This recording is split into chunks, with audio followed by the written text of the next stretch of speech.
अभी हम लोगों को कोविड-19 से इतना जल्दी छुटकारा नहीं मिलने वाला है। जी हाँ, क्योंकि कोविड-19 का सेकंड वेव भी आ चुका है और पूरे यूरोपियन कंट्रीज़ इससे परेशान है। तो चलिए आज हम लोग जानेंगे कोविड-19 के सेकंड वेव के बारे में, साथ ही साथ ये जानेंगे कि फायर ब्रेक, लॉकडाउन क्या होता है और साथ में हम बात करेंगे जो केसेस यूरोपियन कंट्रीज़ में आ रहे हैं उनका रेट क्या है, डेथ रेट क्या है और साथ ही साथ हम लोग ये भी जानेंगे कि भारत में जो अगले 3 महीने क्रूशियल होने वाले हैं उसमें इंडिया को कैसे प्रिपेयर करना है और इंडिया उसकी तैयारी कैसे करेगा। तो चलिए शुरू करते हैं। मैं हूं एहतशाम, वेलकम टू एडुरेट्स। जब मैं आज ये वीडियो रिकॉर्ड कर रहा हूँ 25 अक्टूबर 2020 को और सुबह के 11:15 बजे जो केसेस हैं वो 4 करोड़ 30 लाख हैं। तो करीब करीब इतने केसेस आ चुके हैं, इतने केसेस रजिस्टर्ड हो चुके हैं, जहां जबकि जो डेथ है वो 11,56,000 के आसपास है और जो 3 करोड़ 17 लाख जो केसेस हैं वो रिकवर्ड हो चुके हैं। मतलब इतने लोगों ने अभी तक रिकवर कर लिया है आउट ऑफ 4 करोड़ 30 लाख से। तो ये आज का डेटा है, लेटेस्ट डेटा है। तो इस हिसाब से अगर हम देखें तो जो एक्टिव केसेस हैं, करेंटली जो एक्टिव केसेस हैं वो अभी करीब करीब 1 करोड़ के आसपास है। 1 करोड़ लोग अभी तक पूरे वर्ल्ड में करेंटली एक्टिव हैं और इसमें जो 99% है वो माइल्ड कंडीशन में, दैट मीन्स नॉर्मल कंडीशन में है और 1% सीरियस हैं, क्रिटिकल हैं। तो ये जो 1% है ये डेथ में कन्वर्ट होने का चांस रहता है। और जो क्लोज्ड केसेस की अगर हम बात करें, जो केसेस बंद हो चुके हैं, तो 3 करोड़ 28 लाख केसेस क्लोज्ड हो चुके हैं। अदर वो डिस्चार्ज हो चुके हैं और या तो उनका डेथ हो चुका है।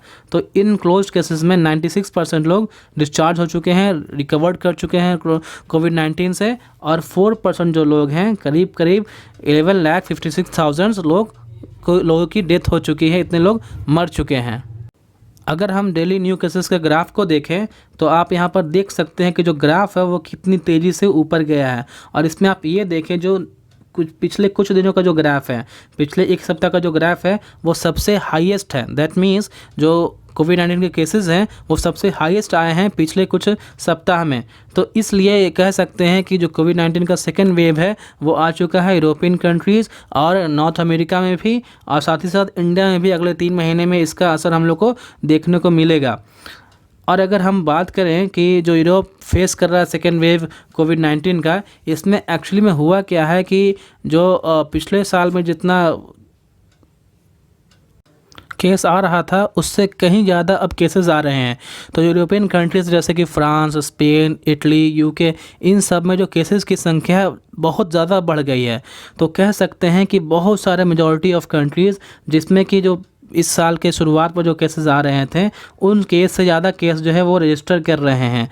तो इसलिए हम कह सकते हैं कि यूरोप में जो है सेकेंड वेव ऑफ कोविड-19 आ चुका है और कंडीशन दिन ब दिन वर्स होती जा रही है। इवन यूएस का अगर हम बात कर लें तो यूएस में जो केसेस आ रहे थे पहले जो केसेस आ रहे थे करीब करीब दिन में 15,000, 16,000 या 17,000 या हार्डली 20,000, अब जो है ये केसेस 80,000 आ रहा है पर डे। पिछले वीक की बात है, पिछले वीक जो यूएस में जो केस आया था वो 22,000 के आसपास रहा था, बट अब वो हर दिन 80,000 केस आ रहा है। तो यूएस में भी हालात बहुत ख़राब है। साथ ही साथ अगर यहाँ स्पेन देखें तो स्पेन में एक दिन में 45,000 केस रजिस्टर किया है। दैट मीन्स ये करीब करीब इंडिया के बराबर है। India is on the number 2। So India के बराबर यहाँ केस रजिस्टर हो रहे हैं, जबकि यहाँ पे जो केसेस रजिस्टर पहले हो रहे थे बीच में जब फ्रांस ने कंट्रोल कर लिया था कोरोना वायरस को, तो वहाँ पे मात्र दिन में 2,000 या 3,000 केसेस ही रजिस्टर हो रहे थे, लेकिन अब ये 45,000 आ रहा है। आप अगर यूके को देखें तो यूके में 23,000 केस रजिस्टर हो रहा है पर डे। इस हिसाब से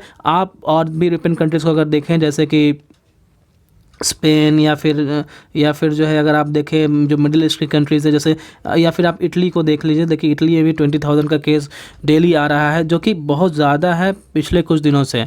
पिछले कुछ दिनों में काफ़ी हद तक इन लोगों ने, यूरोपियन कंट्रीज़ ने कंट्रोल कर लिया था कोरोना वायरस को, लेकिन जब से ये सेकेंड वेव आया है तब से सिचुएशन बहुत ही ज़्यादा क्रिटिकल हो चुकी है। सब कुछ आउट ऑफ कंट्रोल हो रहा है और इस हिसाब से हम कह सकते हैं कि सेकेंड वेव बहुत ही ज़्यादा डेंजरस होने वाला है यूरोपियन कंट्रीज़ या फिर इवन इंडिया के लिए।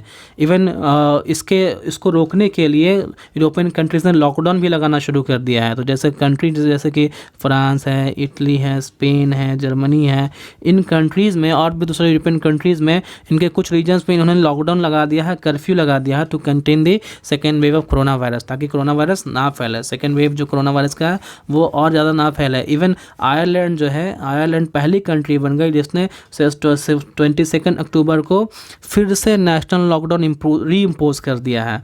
सारे जगह पे, सारे कंट्रीज़ में लॉकडाउन ख़त्म हो चुका था, लेकिन फिर से आयरलैंड ने दुनिया की पहली कंट्री बन गई जिसने कि नेशनल लॉकडाउन फिर से लगा दिया है। तो इस हिसाब से कह सकते हैं कि सेकेंड वेव बहुत कुछ फिर से चेंज कर रहा है। फिर से लोगों को घरों में बंद रहना पड़ रहा है, कर्फ्यू लग रहा है। फ्रांस में तो वहाँ की जो करीब 3/4 आबादी है, 67 मिलियन वहाँ की आबादी है, और उसकी 3/4 आबादी को कर्फ्यू में रहने के लिए कहा गया है रात के 9 से लेकर सुबह 6 बजे तक, ताकि जो है वो घर से बाहर ना निकले और इस तरह से हम जो सेकेंड वेव है कोरोना वायरस का उसके चेन को तोड़ सकें। बट देखिए अभी आगे क्या होता है, कितना हम इसको कंटेन कर पाते हैं, कितना हम जो है इसे रोक पाते हैं, ये एक देखने का विषय है। आगे देखते हैं क्या होता है। इसी इस क्रम में एक टर्म आता है जो हम लोग हमेशा डिस्कस कर रहे हैं, वो है फायर ब्रेक लॉकडाउन। तो फायर ब्रेक लॉकडाउन क्या होता है? ये एक ऐसा लॉकडाउन है जो कि एक सर्किट ब्रेकर की तरह काम करता है। It is a kind of small lockdown, short duration of lockdown, it is a short burst of tough lockdown restrictions. तो जो लॉकडाउन लगता है लंबा 20 दिन का लॉकडाउन या फिर 40 दिन का जो टफ रिस्ट्रिक्शन वाला लॉकडाउन लगता है, उसका एक स्मॉल पीरियड वाला लॉकडाउन है ये, ताकि ये कोरोना वायरस के ट्रांसमिशन के चेन को रोक सके। तो अगर जैसे इंडिया में देखा जाए तो इंडिया में 21 डेज़ का टफ रिस्ट्रिक्शंस वाला लॉकडाउन लगाया गया था, और अगर वही लॉकडाउन 1 दिन लगाया जाए या 2 दिन लगाया जाए टफ रिस्ट्रिक्शंस के साथ में, तो उसे हम लोग कह सकते हैं फायर ब्रेक लॉकडाउन।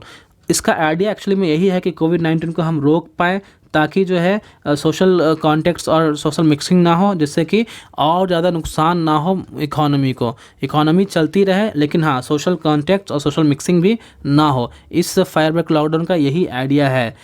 हालांकि टेस्टिंग भी बहुत ज़्यादा बढ़ा दिया गया है। फ्रांस जो कि हर दिन 1.3 मिलियन पीपल जो है वो टेस्ट कर रहा है। यहाँ पे नॉट जो है वो गलती से आ गया है, इसे आप काट दें, नॉट नहीं है यहाँ पे। France is testing 1.3 million people a week. France जो है 1.3 मिलियन पीपल को हर वीक में टेस्ट कर रहा है। और जो कि करीब हालांकि एक ये बात भी अलार्मिंग है कि जब टेस्टिंग हो रही है तो जो पॉजिटिव्स का रिज़ल्ट आ रहा है, जितने लोग पॉजिटिव निकल रहे हैं वो बहुत ही हाई है, उसका जो रेट है बहुत हाई है, अलार्मिंग है, और वो 14.3% है।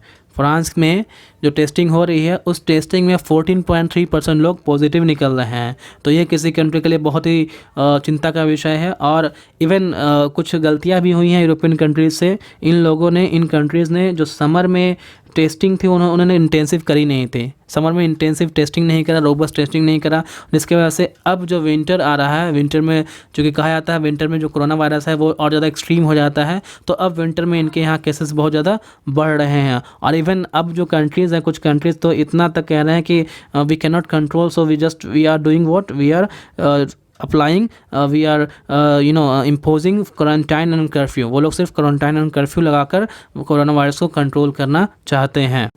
इंडिया के लिए भी बहुत खुशखबरी की बात नहीं है। अभी हाल ही में हमारे हेल्थ मिनिस्टर डॉक्टर हर्षवर्धन ने कहा है कि अगले 3 महीने बहुत ही डिसाइसिव होने वाले हैं इंडिया की कोविड-19 सिचुएशन के लिए। बिकॉज अगले जो 3 महीने हैं उस समय हमें हो सकता है कि फेस करना पड़े कोरोना वायरस का सेकेंड वेव।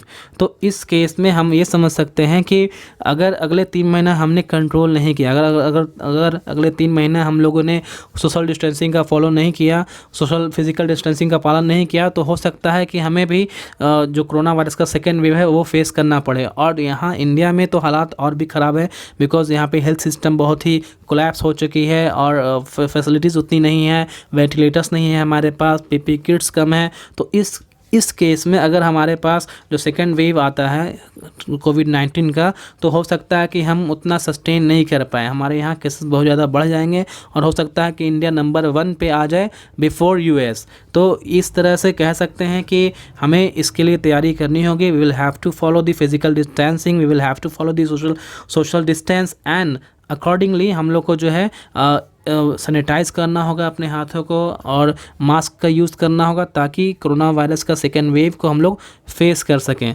तो आपसे भी यही रिक्वेस्ट है कि आप अपने आप को सैनिटाइज़ करते रहिए, सोशल डिस्टेंसिंग का फॉलोइंग कीजिए और फिज़िकल डिस्टेंस को फॉलो कीजिए। साथ ही साथ जो है मास्क यूज़ कीजिए या फिर अपने चेहरे को ढकिए और बाहर कम निकलिए। तो आज के लिए बस इतना ही। अगर इसमें कुछ और अपडेट आता है तो हम आपको ज़रूर बताएंगे। मिलते हैं अगले वीडियो में। Till then stay home, stay safe.